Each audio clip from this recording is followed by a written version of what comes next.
Hello दोस्तों, welcome to my channel tips from Ajay. दोस्तों, क्या आपको पता है आने वाले 2 या 3 साल में महाराष्ट्र की पूरी लॉजिस्टिक इंडस्ट्री बदलने वाली है।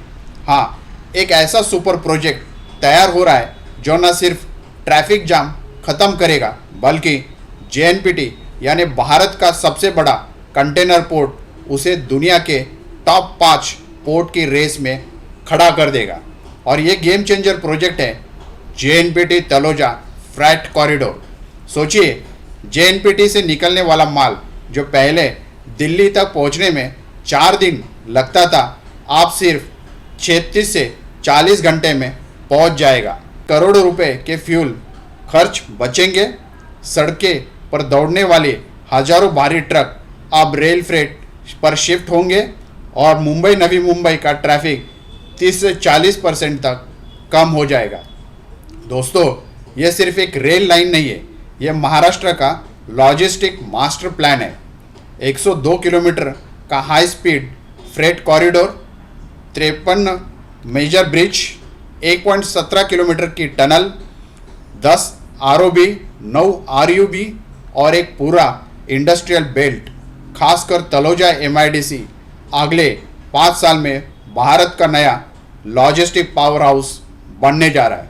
दोस्तों, केमिकल हो, फार्मा, एफएमसीजी या एक्सपोर्ट, हर कंपनी की लागत सीधे 20 से 30% तक घटने वाली है और सबसे बड़ा असर महाराष्ट्र की एक्सपोर्ट कैपेसिटी आकाश छूने वाली है। दोस्तों, क्योंकि पहली बार जेएनपीटी पोर्ट को मिलेगी एक डेडिकेटेड बिना रुकावट वाला हाई स्पीड फ्रेट कॉरिडोर जो देश के हर बड़े औद्योगिक शहर के सीधा समुद्र से जुड़ेगा। आज हम आपको बताने वाले हैं इस प्रोजेक्ट की असली गेम चेंजर ताकत क्या है, कहाँ तक पहुँचा है काम और इसे आपके इंडस्ट्री, आपकी नौकरियाँ और आपकी सिटी पर कितना बड़ा असर होगा या पड़ेगा। चलिए शुरू करते हैं महाराष्ट्र का मोस्ट पावरफुल लॉजिस्टिक रिवोल्यूशन। तो दोस्तों, आज जिस विषय पे हम चर्चा करने जा रहे हैं वो है JNPT Taloja mega corridor, Maharashtra का ये गेम चेंजर मास्टर प्लान। काफ़ी इंटरेस्टिंग वीडियो होने वाला है दोस्तों, वीडियो अंत तक देखिए और वीडियो कैसा लगा आप कमेंट करके हमें बताइए। तो चलिए दोस्तों, इस विषय को लेके आगे चर्चा शुरू करते हैं।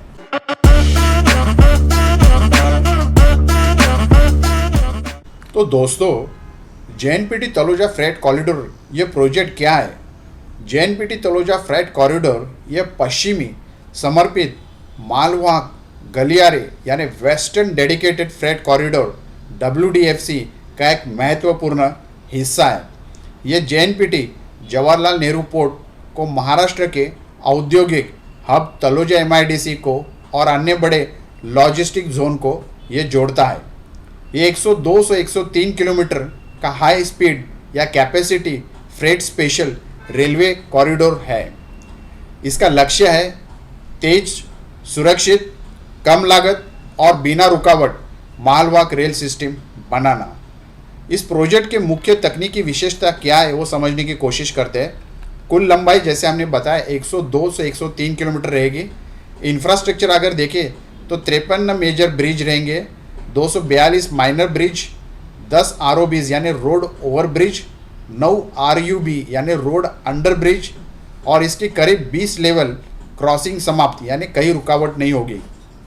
टनल सुरंगें अगर देखते हैं तो लगभग 1.17 किलोमीटर की टनल होगी। कुंदेलवाल टनल 169 मीटर में हाल ही में यहाँ ब्रेक थ्रू पूरा हुआ है। यार्ड स्टेशन रहेंगे तो 3 नए यार्ड स्टेशन हो गए। इसमें high speed loading unloading system हो गए और ट्रैक जो है ये 239 किलोमीटर लंबी track double line plus yard रहेगी और इसकी प्रोजेक्ट मॉनिटरिंग होगी। ये तलोजा में DFCCIL का प्रोजेक्ट मॉनिटरिंग सेल होगा जहाँ से real time program processing tracking हो जाएगी। तो दोस्तों, महाराष्ट्र के लिए जेएनपीटी तलोजा फ्रेट कॉरिडोर इतना महत्वपूर्ण क्यों है, इसके ऊपर विस्तृत चर्चा करते हैं। तो सबसे पहला पॉइंट है जेएनपीटी पोर्ट कनेक्टिविटी दुनिया स्तर की यानी ग्लोबल ग्रेड पोर्ट कनेक्टिविटी। तो जेएनपीटी क्या है? तो जेएनपीटी न्हावा शेवा भारत का सबसे बड़ा कंटेनर पोर्ट है। देश के करीब 50% से ज़्यादा कंटेनर ट्रैफिक को अकेला जेएनपीटी संभालता है। जेएनपीटी हर साल 6+ मिलियन टीईयूज़ कंटेनर यूनिट्स को संभालता है। टीईयूज़ को कंटेनर यूनिट्स को संभालता है। फ्रेट कॉरिडोर से क्या बदलेगा? ये सिस्टम आने के बाद यहाँ पे क्या असर देखने को मिलेगा? तो अभी तक जेएनपीटी से माल ट्रक या धीमी मिक्स ट्रैफिक रेलवे से आता था। डेडिकेटेड फ्रेट कॉरिडोर बनने के बाद ये पोर्ट से उत्तर भारत यानी दिल्ली, एनसीआर, पंजाब, उत्तर प्रदेश तक माल की यात्रा 30 से 40% तेज़ होगी। इसके साथ साथ दोस्तों कोई रुकावट नहीं होगी। लाइन सिर्फ मालगाड़ियों के लिए होगी। पोर्ट की इवैक्यूएशन कैपेसिटी 2 गुना हो जाएगी या बदलेगी। इसका सीधा असर क्या देखने को मिलेगा? तो जेएनपीटी एशिया का बड़े पोर्ट्स का बराबर क्षमता या दक्षता एफिशिएंसी हासिल कर सकेगा। तो ये उसकी अपने आप में एक बड़ी बात होगी कि ये डेवलपमेंट उस तरह से एफिशिएंट हो जाएगा और ये काफ़ी बूस्ट करेगा एक्सपोर्ट को। दूसरा पॉइंट जो है दोस्तों, यह है लॉजिस्टिक्स कॉस्ट में भारी कमी, यानी big drop in logistic cost. अब रेलवे फ्रेट सड़क से क्या सस्ता होता है? तो ट्रक फ्रेट का औसत लागत अगर हम देखते हैं तो 2.5 रुपये से लेके 3.5 रुपये प्रति टन किलोमीटर रहता है। जो रेल फ्रेट की औसत लागत को अगर हम कंपेयर करें वो 1 रुपये से लेके 1.5 रुपये प्रति टन किलोमीटर कम हो जाएगा। तो इतना भारी लागत में रिडक्शन हो जाएगा और रेल कॉस्ट उतना सस्ती हो जाएगी। यानी रेल माल ढुलाई 40 से 50% तक सस्ती होगी। कॉरिडोर बनने के बाद जो बचत कहाँ होगी? तो सबसे पहले ट्रांजिट टाइम रिडक्शन, समय में भारी कमी होगी। जैसे जेएनपीटी से दिल्ली का ट्रांजिट समय पहले 72 से 96 घंटे लगता था, वो डीएफसी के बाद या डेडिकेटेड फ्रेट कॉरिडोर के बाद केवल 36 से 40 घंटे हो जाएगा। ये एक बड़ी बात है। इसके बाद फ्यूल कॉस्ट कम, रेल में फ्यूल खर्च और प्रति टन ऊर्जा खपत बहुत कम हो जाएगा। इसके साथ साथ delay, toll, traffic jam zero. Truck यानी toll plus traffic plus late landing या लोडिंग और unloading. Rail dedicated line is equal to कोई रुकावट नहीं। तो कंपनियों को क्या फ़ायदा होगा? तो सालाना लाखों टन माल ले जाने वाले कंपनियां 20 से 30% तक का लागत बचत करेगी। जैसे फार्मा, एफएमसीजी, केमिकल और मैन्युफैक्चरिंग कंपनियां अपनी सप्लाई चेन तेज और सस्ती चला सकेगी। इसका सीधा असर क्या होगा? तो महाराष्ट्र की इंडस्ट्री और निर्यात एक्सपोर्ट क्षमता तेज़ी से बढ़ेगी और ये एक अपने आप में बूस्ट होगा एक्सपोर्ट्स के लिए। तो इस तरह से ये डेवलपमेंट वहाँ पे दिखाई देगा। तो दोस्तों इसका तीसरा पॉइंट है ट्रैफिक जाम और सड़क दबाव कम होगा। आज की स्थिति अगर हम देखते हैं तो जेएनपीटी से हर दिन 10,000 प्लस ट्रक निकलते हैं। यह traffic MMR, Navi Mumbai, Panvel, Uran, JNPT road, NH4 पर भारी दबाव डालते हैं। फ्रेट कॉरिडोर से क्या बदला होगा? भारी ट्रक लोड का 40 से 50% हिस्सा रेल पर शिफ्ट होगा। ROB या RUB बनने से लेवल क्रॉसिंग ख़त्म, सड़कों पर रुकावट नहीं और इसका सीधा असर होगा कम ट्रैफिक जाम, सड़कें कम खराब होगी और ट्रांसपोर्ट कंपनी के लिए डीजल सेविंग्स में भारी खपत या अच्छा रिडक्शन होगा। अब दोस्तों इसका चौथा पॉइंट है पर्यावरण के लिए एक बेहतर ऑप्शन। तो रेल बनाम सड़क एनवायरमेंटल इम्पैक्ट। जैसा हम देखते हैं ट्रक कार्बन डाइऑक्साइड एमिशन में ज़्यादा होता है, फ्यूल एफिशिएंसी कम। रेल 80% कम उत्सर्जन होगा और 3% या 3 गुना अधिक कुशल होगा फ्यूल एफिशिएंसी में। तो रेल से माल ढुलाई से ग्रीन हाउस गैस एमिशंस बहुत कम हो गए। महाराष्ट्र के पोर्ट बेल्ट में प्रदूषण कम होगा और नवी मुंबई पनवेल क्षेत्र में हवा साफ। इसका सीधा असर होगा green logistics is equal to sustainable growth. पांचवा पॉइंट दोस्तों तलोजा MIDC का बड़ा लाभ हो जाएगा। तो तलोजा MIDC क्यों महत्वपूर्ण है? तो तलोजा महाराष्ट्र के प्रमुख औद्योगिक हब में से है।